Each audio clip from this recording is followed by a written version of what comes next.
Irmãos, vamos abrir a palavra de Deus novamente no livro de Ruth. Hoje a gente termina a exposição deste livro, Ruth capítulo 4, do verso 13 até o último verso deste livro, que é o de número 22.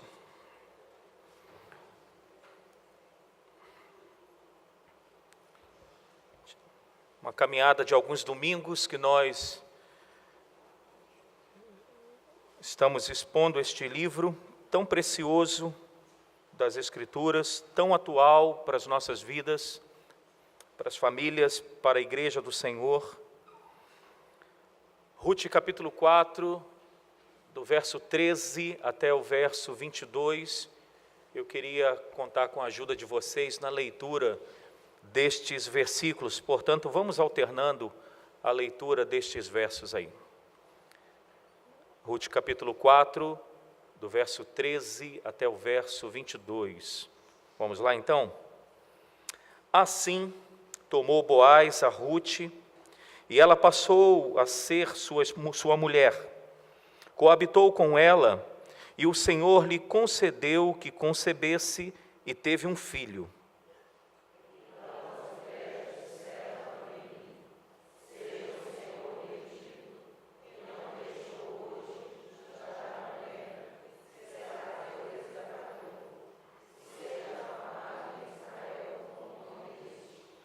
Ele será restaurador da tua vida e consolador da tua velhice, pois tua nora, que te ama, o deu à luz, e ele te é melhor do que 7 filhos.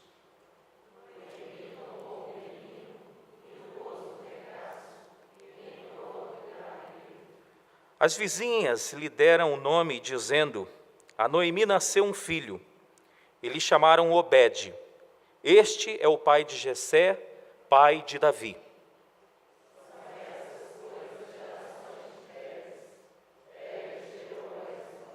Esrom gerou a Rão, Rão gerou a Aminadab,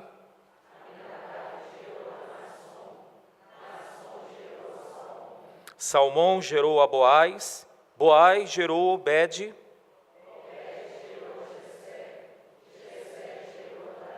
amém. Você pode novamente orar?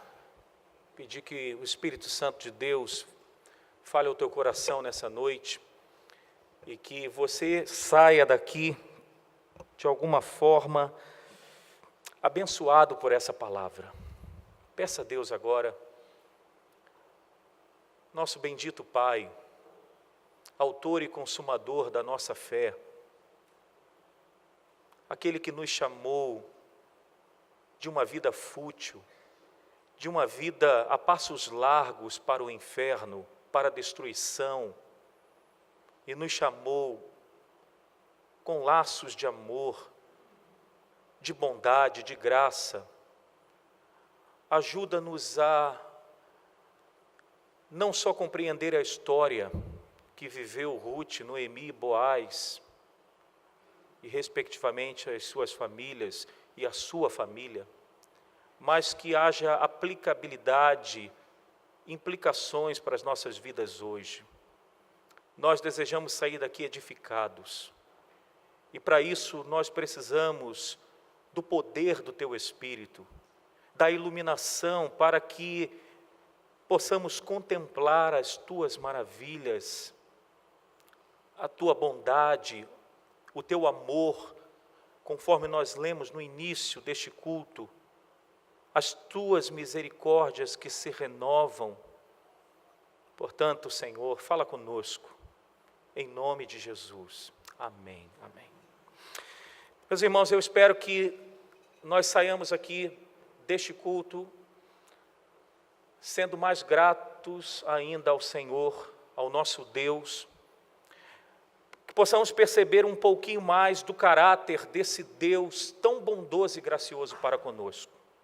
E isso nos leve a uma vida cada vez mais de devoção, uma vida mais e mais de dependência dEle na sua presença. Estamos chegando então ao término da exposição deste livro.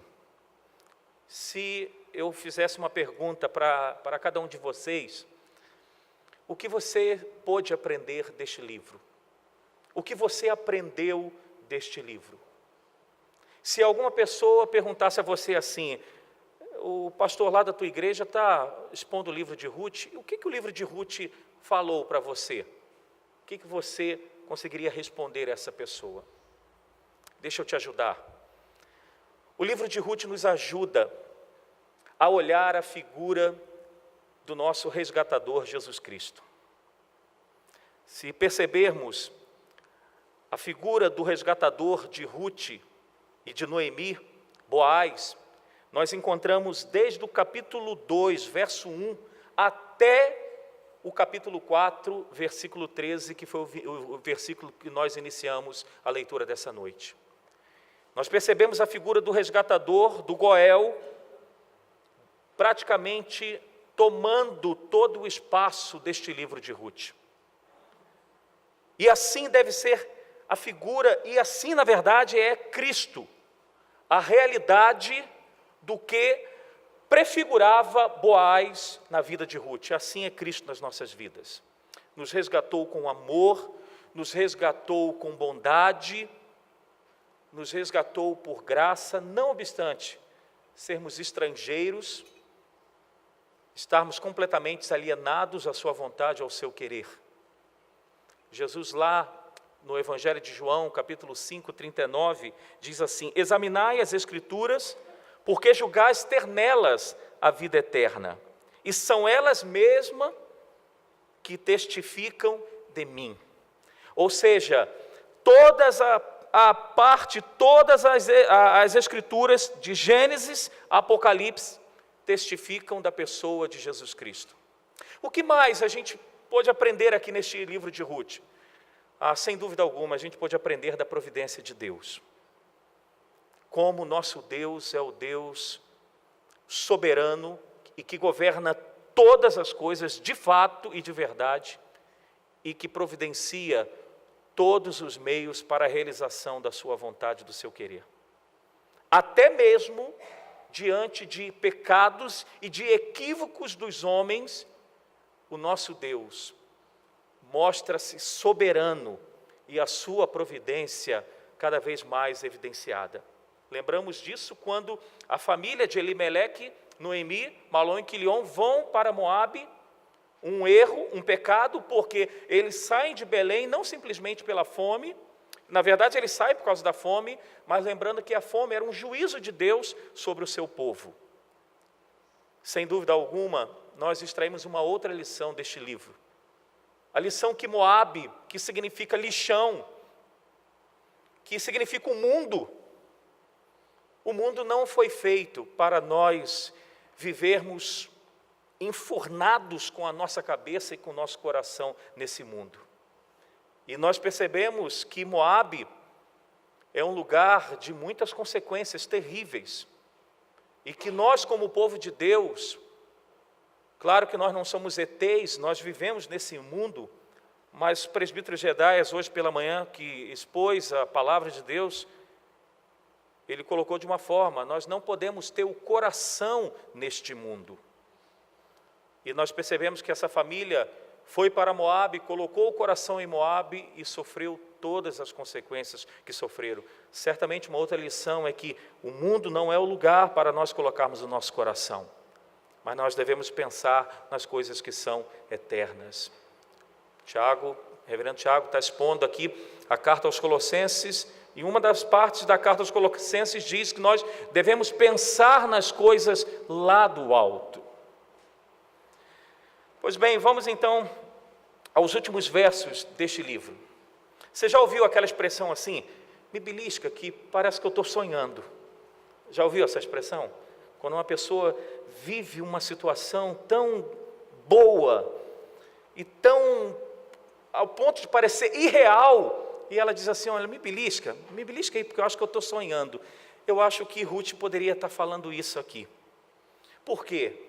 Quando a gente olha para uma mulher, no primeiro capítulo, viúva, no capítulo 2, uma serva, no capítulo 3, uma mulher, agora no capítulo 4, verso 13, nós encontramos uma mulher casada. Uma mulher que tinha tudo naquele contexto, naquela época, para viver à margem da sociedade. Agora ela é nada mais e nada menos do que a esposa de um dos homens mais ricos de Belém, Boaz. Eu acho que Ruth poderia muito bem dizer essa frase: me belisca que eu estou sonhando. Verso 13, eu acho que daria só esse verso uma mensagem só para um dia, mas nós vamos terminar hoje esse livro. Porque o verso 13 começa assim: assim tomou Boaz a Ruth, e ela passou a ser mulher, a sua mulher, coabitou com ela, o Senhor lhe concedeu que concebesse e teve um filho. Ô gente, aqui a gente extrai aqui lições preciosas daqui.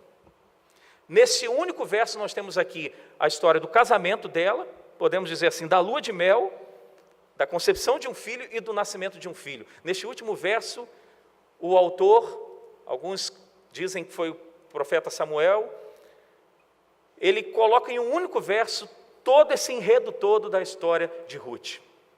E é muito interessante este verso com as lições que ele traz para a gente. Quer ver uma lição preciosa que eu vejo aqui nesse verso para a gente?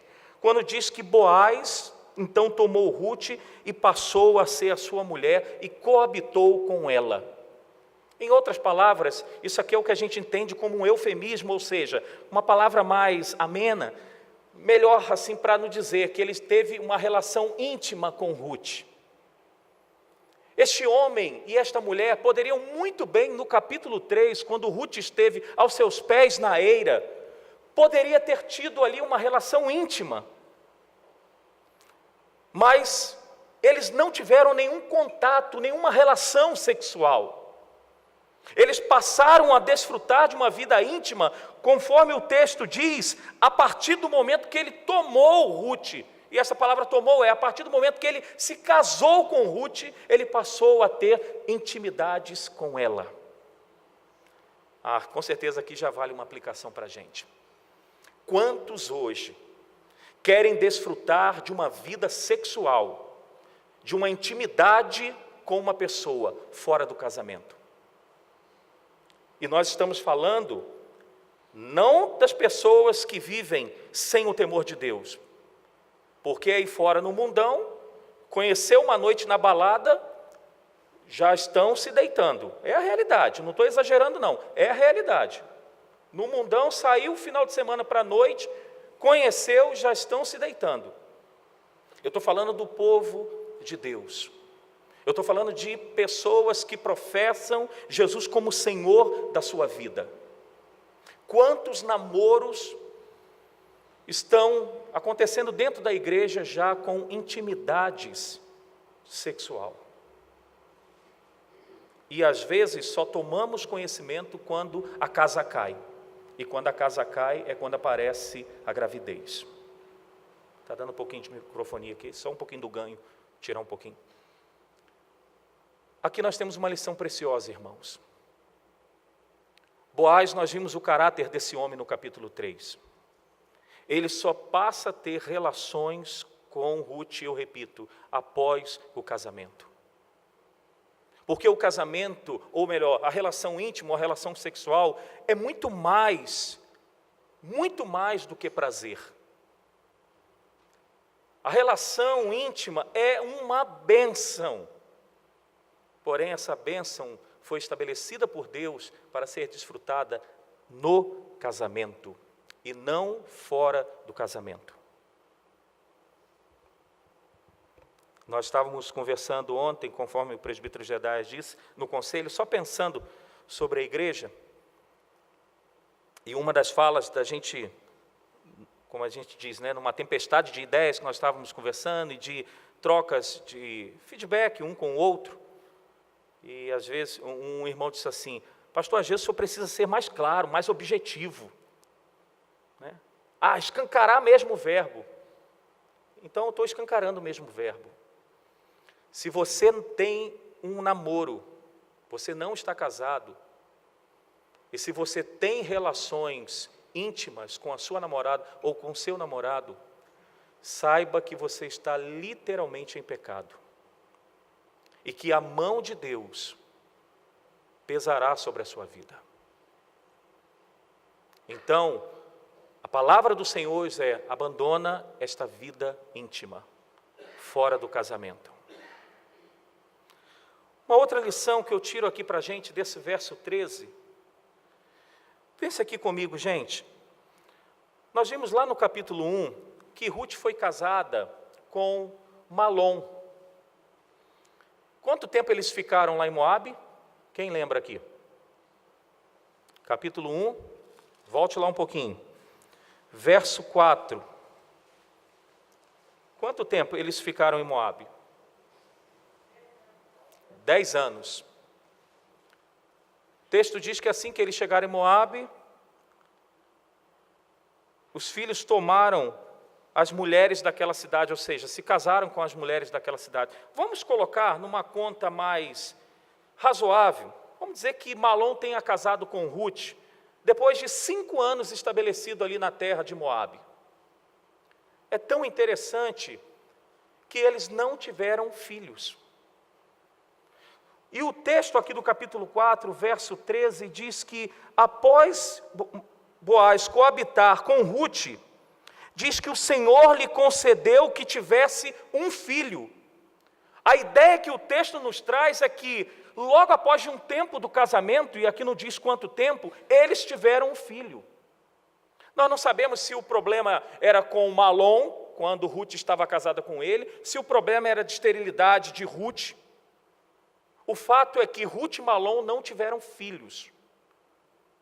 E agora Ruth e Boaz, parece que imediatamente depois do casamento, Deus, o texto é claro, concedeu para eles um filho. Sabe o que eu vejo aqui para a gente? Eu vejo aqui o tempo de Deus. O tempo de Deus, ele é diferente do nosso tempo. O tempo de Deus, ele é perfeito. O tempo de Deus é estabelecido pela agenda soberana que Ele tem. O tempo de Deus é regido pela sua providência, ou seja, para que os seus decretos sejam cumpridos na nossa vida, na vida do seu povo e no mundo, para ter um fim, a sua própria glória.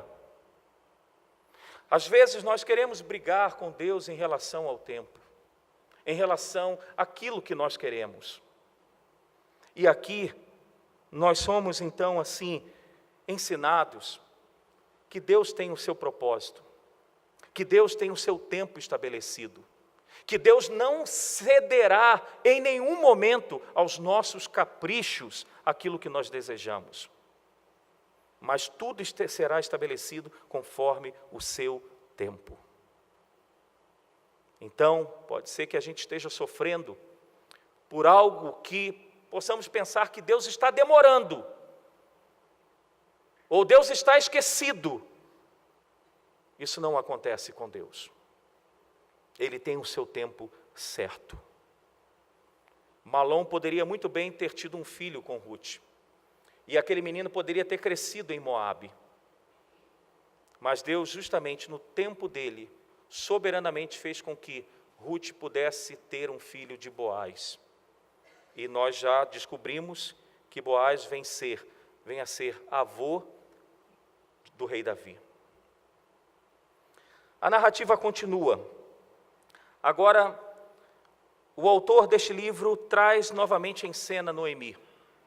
Nós praticamente não vamos ver mais em cena Boaz e Ruth.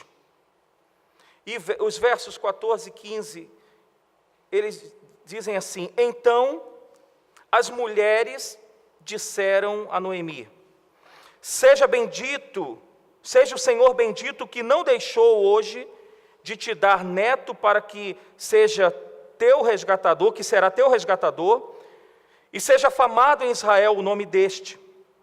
Ele será restaurador da tua vida e consolador da tua velhice, pois tua nora que te ama o deu à luz, e ele te é melhor do que 7 filhos. Queridos, sabe o que eu vejo aqui nestes versos? Se vocês estão acompanhando a exposição desse livro, eu vejo aqui um Deus misericordioso. Eu vejo aqui um Deus perdoador. Eu vejo aqui um Deus gracioso. Como que eu enxergo isso aqui? Volte para o capítulo 1, por favor.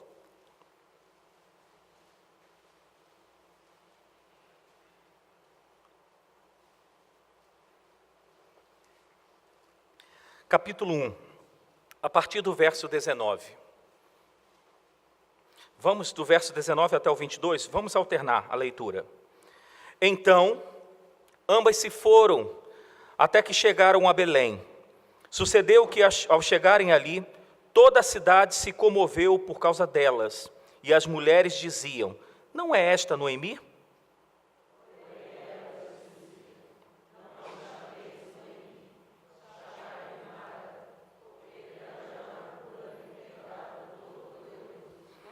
Ditosa eu parti, porém o Senhor me fez voltar pobre. Por que, pois, me chamareis Noemi, visto que o Senhor se manifestou contra mim e o Todo-Poderoso me tem afligido?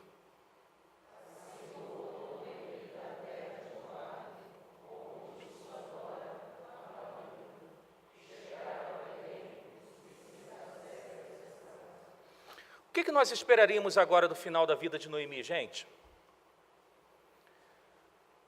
Se fôssemos nós, que recebêssemos estas palavras na nossa cara, vamos dizer dessa forma, um português claro, dizendo que nós estamos afligindo, porque ela disse que Deus estava afligindo ela. Ela diz mais, que o Todo-Poderoso tem amargurado a vida dela. Lembre-se, ela foi para Moabe em desobediência. Ela foi rica, voltou com a mão na frente e outra atrás, como se diz.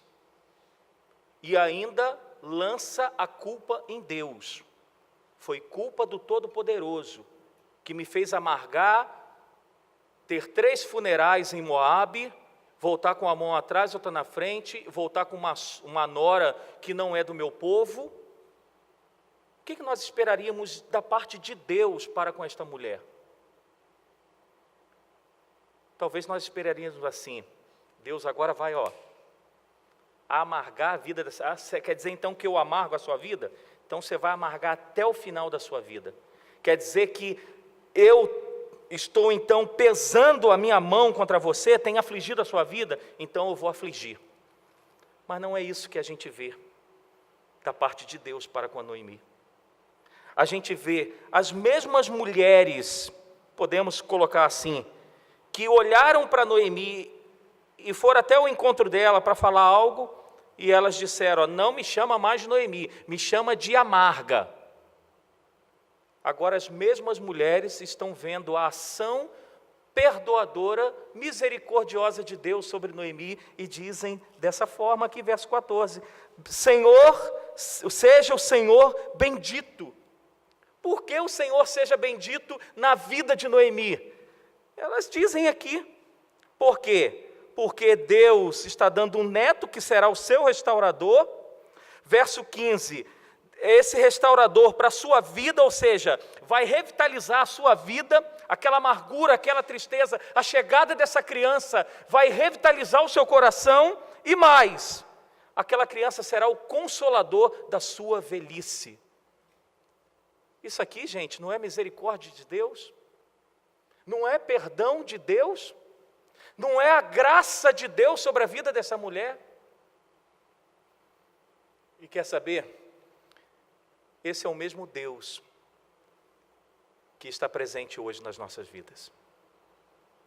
Talvez, na nossa caminhada, a gente tenha cometido muitos pecados, erros, e talvez estejamos. Mas diz o livro de Provérbios que aquele que confessa e deixa, ele alcançará o quê? Misericórdia. Lembre-se disso, irmãos. O nosso Deus é um Deus misericordioso.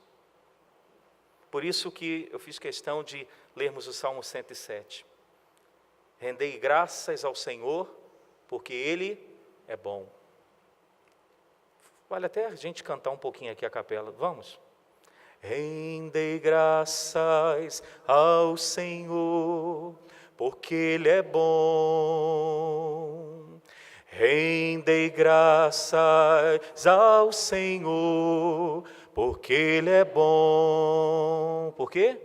Porque a sua misericórdia dura para sempre. Rendei graças ao Senhor, porque a sua misericórdia dura para sempre. Rendei graças ao Senhor. Rendei graças ao Senhor, rendei graças ao Senhor. Ô gente, sobre nós está a misericórdia de Deus. Porque se falássemos assim, olha, me belisca, porque eu estou sonhando, a gente pode falar isso também. Porque nós conhecemos um pouquinho a nossa natureza. E nós sabemos o quanto, se não fosse a misericórdia, o perdão de Deus, nós não estaríamos aqui não, irmãos. Aqui a gente vem bonitinho, né? Perfumadinho. É só capa. Mas por dentro, se não é a misericórdia de Deus retendo, se não for a graça de Jesus, nós somos um leão. Nós somos mentirosos, falsos. É a misericórdia de Deus. É a misericórdia. Eu esperaria um Deus aqui sentando, vamos dizer assim, a paulada na cabeça de Noemi. Mas o que eu vejo aqui é um Deus misericordioso. Um Deus bondoso. Não é aquela imagem que alguns às vezes trazem, de um velhinho com um taco de beisebol na mão, aguardando a gente errar e pum! Não. Eu vejo um Deus que é longânimo. É claro que Ele é um Deus justo. Ele é um Deus que não retira a consequência do pecado. Porque uma coisa que Deus não faz é retirar a consequência do pecado. Deus perdoa o pecado, mas a consequência Ele deixa. Vamos caminhar um pouco mais aqui. Os versos 16, a única passagem, só a nível de história aqui, a única passagem que a gente encontra nas Escrituras, que as mulheres ou vizinhas dão nome a um filho, mas enfim. Agora eu quero, por fim, entrar na genealogia aqui, até chegar a Davi. Interessantes genealogias, né, na Bíblia, são 41 genealogias. Normalmente ou a gente passa batido, a gente ignora, a gente questiona, diz, gente, para que tem alguns nomes, parece até que quebra o osso da língua, né? Claro que a língua não tem osso. Mas tem algumas genealogias aqui que a gente vai falar o nome e não consegue nem falar direito. Eu, inclusive, dei umas 10 lidas aqui, eu falei, não tem nome tão difícil de pronunciar, não. Porque de vez em quando a gente pronuncia uns nomes aqui errado. Por que entra genealogias na Bíblia? Você já se perguntou isso? Eu já me perguntei. Por que entra genealogia? Não tem nada a ver comigo. Porque eu quero saber que fulano gerou fulano, que gerou fulano, que gerou fulano e que morreu igual lá em Gênesis. Fulano gerou fulano e morreu. Fulano gerou morreu. Por que eu quero saber disso? Mas sabe de uma coisa? As genealogias, ela nos dá uma pista um pouquinho do caráter de Deus. As genealogias nos mostram um pouquinho de quem é esse nosso Deus. Eu coloquei aqui alguns exemplos para a gente ver. Quer ver um exemplo? A genealogia mostra que o Deus Todo-Poderoso, Ele está cuidando da sua vinha, que é a sua igreja, de geração em geração. As genealogias nos falam isso. Há um Deus que cuida perfeitamente da sua vinha, do seu povo, de geração em geração. As genealogias nos ensinam que Deus está alimentando, podando, fertilizando, enxertando, como foi o caso de Ruth. Ela não era judia, ela era moabita, e Deus então enxerta essa mulher. Então é interessante que a genealogia do Senhor Jesus Cristo, nós temos 4 mulheres citadas. Pelo menos 3 não era do povo judeu. Se não for 4, se pensarmos na mulher de Urias. Mas vamos pensar em 3. Deus enxertando para que essa videira seja mais frutífera e produtiva. As genealogias nos ensinam que a família está nos planos de Deus. As genealogias nos ensinam que a fidelidade de Deus à sua promessa feita a Abraão, em ti serão benditas todas as famílias da terra, está de pé. As genealogias nos ensinam que nós vamos morrer, mas os nossos nomes, eles estão escritos no livro da vida. Sabe o que mais eu aprendo aqui, pelo menos nesta genealogia de Obed? Pensem comigo, vamos raciocinar. Boaz foi o resgatador de Ruth. E como resgatador, ele não deixaria o nome da família apagar na história, a família de Elimeleque. Pensando então na genealogia, quem deveria ter entrado, Malom ou Boaz, na lei do levirato?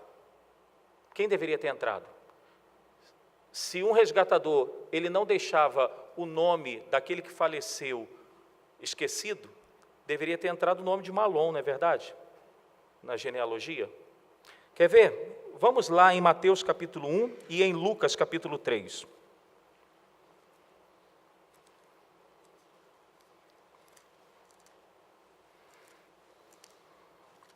Mateus capítulo 1.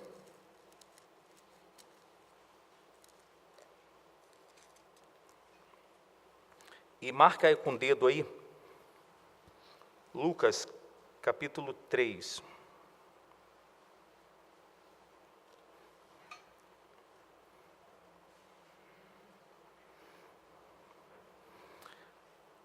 Vamos ler juntos o verso 5 de Mateus capítulo 1. Vamos lá? Salmão gerou de Raabe a Boaz, este de Ruth gerou a Obed, e Obed a Jessé. Se pensarmos aqui, Boaz não deveria ter entrado. Deveria ter entrado Malom. Vamos em Lucas, capítulo 3, verso 32. Lucas, capítulo 3, verso de número 32. Vamos lá? Todos juntos. Davi, filho de Jessé, filho de Obed, Obed, filho de Boaz, este filho de Selá, filho de Naasson. Ou seja, não deveria ser Boaz que deveria ter entrado aqui. Sabe qual a lição que eu tiro daqui, irmãos, para a gente? É que Deus, como diz Paulo, a carta aos Coríntios, capítulo 1, versos 27 e 28, Deus escolheu as coisas loucas do mundo para envergonhar os sábios. Escolheu as coisas fracas do mundo para envergonhar os fortes. Deus escolheu as coisas humildes do mundo e as desprezadas e aquelas que não são, para reduzir aquelas que são em nada. Ainda dentro dessa linha de raciocínio, olha o que diz Pedro na sua carta, na primeira, capítulo 5, versos 5 e 6. Rogo-vos, igualmente os jovens, sede submissos aos que são mais velhos, outros sim no trato de uns para com os outros. Aí no final ele diz assim, contudo, porque Deus resiste aos soberbos, contudo aos humildes concede graça. Humilhai-vos, portanto, sobre a poderosa mão de Deus, para que Ele em tempo oportuno vos exalte. Sabe o que Deus fez com Boaz? Por toda a sua bondade, amor e graça que Ele usou para com Ruth, para com Noemi, Deus honrou a vida deste homem. Quando deveria entrar Malom, na genealogia, Deus permite o nome de Boaz entrar na genealogia do Senhor Jesus Cristo. Todos aqueles que procuram servir a Deus com inteireza de coração, cumprir a vontade de Deus expressa na sua palavra, Deus certamente, irmãos, honra homens e mulheres assim. Não só lá na glória eterna, mas aqui também. Deus coloca a sua boa mão em cima e abençoa. Sabe o que eu aprendo aqui também na genealogia? Eu já disse isso em uma das exposições para trás, que não importa a nossa vida pregressa, lá do passado, não importa como nós estávamos conduzindo as nossas vidas, quando a graça de Cristo nos alcança, Ele transforma a nossa vida. Então, é aquilo que Paulo diz na carta aos Coríntios, na segunda carta, 5. As coisas, eis que aqueles que estão em Cristo, é nova criatura. As coisas velhas, e tudo se fez novo. Ruth era para entrar na genealogia?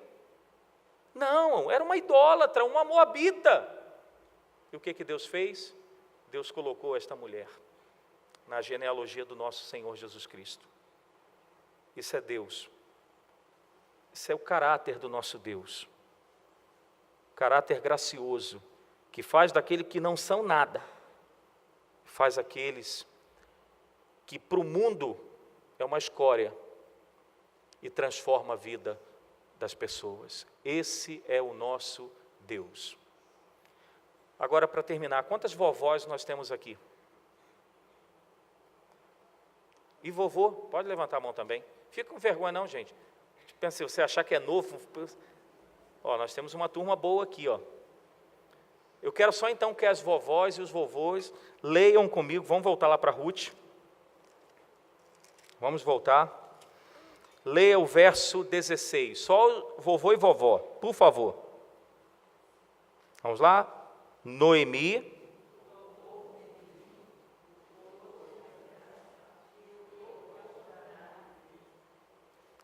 Vamos lá de novo? Noemi tomou o menino e pôs no regaço e entrou a cuidar dele.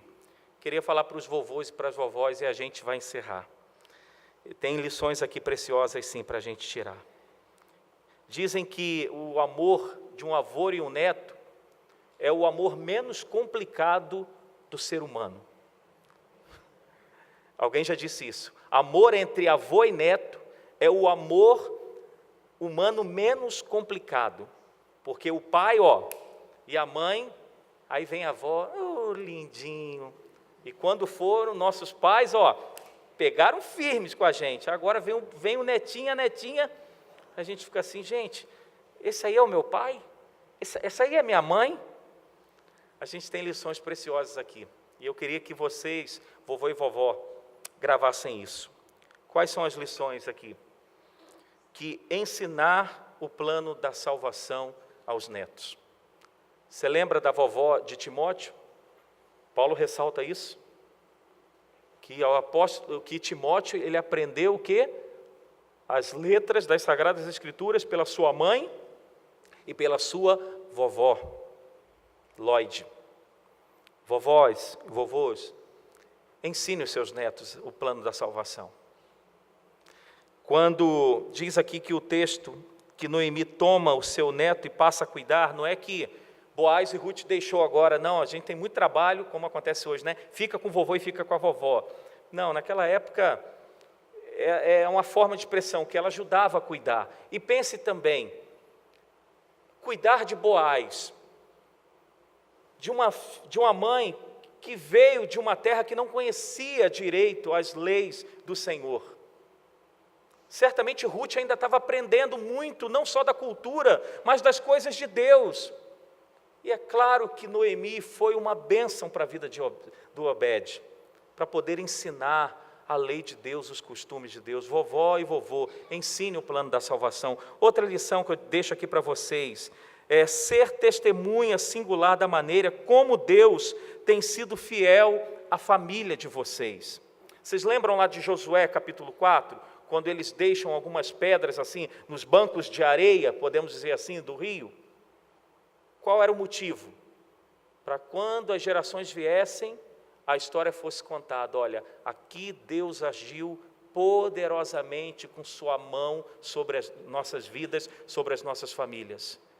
Vovô e vovó, ensine o que Deus tem feito aos seus netos, na sua vida, na geração que já passou. Ensine os marcos que já foram colocados pelo próprio Deus na vida da família. Foi isso que aconteceu no passado. Vovô e vovó são ótimos conselheiros e sábios, por causa dos anos de experiência, não só de vida, mas com a palavra de Deus e na caminhada com o Senhor. Eu deixo isso aí então para vocês também nessa caminhada. Queridos, esse nosso Deus é bondoso. Esse nosso Deus, Ele é gracioso. Ele nos ensina como é importante andar na sua presença. E a gente aprende aqui nesse livro de Ruth. Espero que esse livro Deus tenha falado ao coração de vocês. Que Deus tenha abençoado a sua vida, a família de vocês.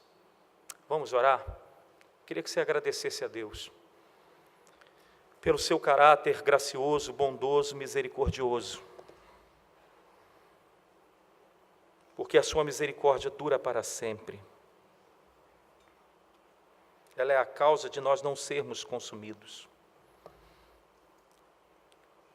Que você ande segundo os padrões, a vontade de Deus. E Ele é o Deus que exalta. Ele é o Deus que abençoa.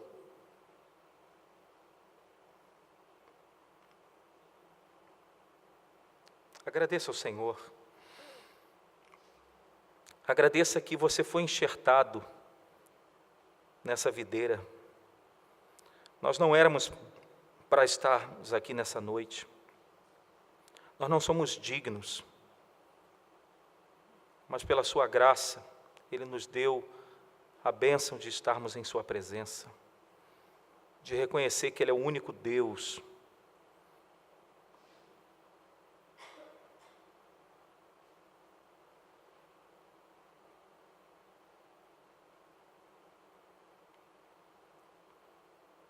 Obrigado, Senhor,